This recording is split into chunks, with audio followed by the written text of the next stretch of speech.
एक छोटा 6 साल का मासूम सा बच्चा अपनी छोटी बहन को लेकर मंदिर के एक कोने में बैठा हाथ जोड़कर भगवान से न जाने क्या मांग रहा था। कपड़े में मैल लगा हुआ था मगर निहायत साफ। उसके नन्हे नन्हे से गाल आंसुओं से भीग चुके थे।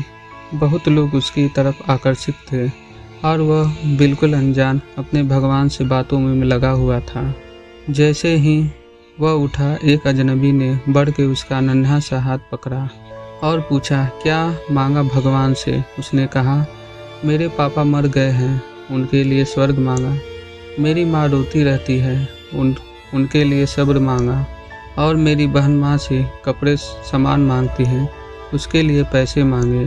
तुम स्कूल जाते हो? अजनबी का सवाल स्वाभाविक सा सवाल था। हाँ, जाता हूँ, उसने कहा। किस क्लास में पढ़ते हो? अजनबी ने पूछा। नहीं अंकल, पढ़ने नहीं जाता।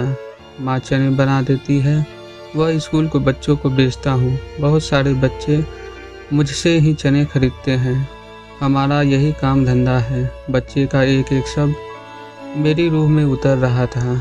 तुम्हारा कोई रिश्तेदार? न चाहते हुए भी अजनबी बच्चे से पूछ बैठा।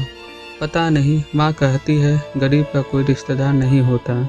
माँ झूठ नहीं बोलती, पर अंकल, मुझे लगता है मेरी माँ कभी कभी झूठ बोलती है। जब हम खाना खाते हैं हमें देखती रहती है। जब कहता हूँ माँ तुम भी खाओ, तो कहती है मैंने खा लिया था। उस समय ऐसा लगता है माँ झूठ बोलती है।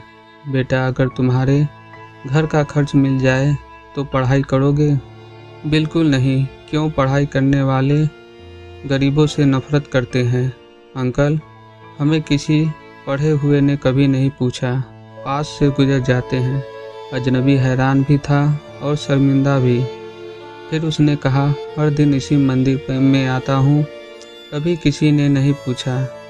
यहाँ सब आने वाले मेरे पिताजी को जानते थे, मगर हमें कोई नहीं जानता। बच्चा जोर जोर से रोने लगा। अंकल, जब बाप मर जाता है तो सब अजनबी क्यों हो जाते हैं? मेरे पास इसका कोई जवाब नहीं था। ऐसे कितने मासूम होंगे जो हसरतों से घायल हैं। बस एक कोशिश कीजिए और अपने आसपास ऐसे ज़रूरतमंद यतीमों, बेसहारा लोगों को ढूंढिए और उनकी मदद कीजिए। मंदिर, गुरुद्वारे, चर्च में सीमेंट या अन्न की बोरी देने से पहले अपने आसपास किसी गरीब को देख लेना। शायद उसको आटे की बोरी की ज़्यादा ज़रूरत हो। कहीं इस बच्चे को अपना भगवान मिल जाए। कुछ समय के लिए एक गरीब बेसहारा की आंख में आंख डालकर देखें, आपको क्या महसूस होता है। भगवान सबकी सोच बदले।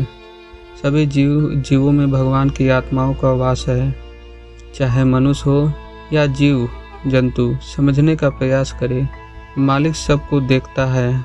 अच्छे कर्म करने का प्रयास करें। उस प्रभु जी की कृपा रात दिन हर पल बरस रही है। अपनी जीवन यात्रा को सफल बनाएं।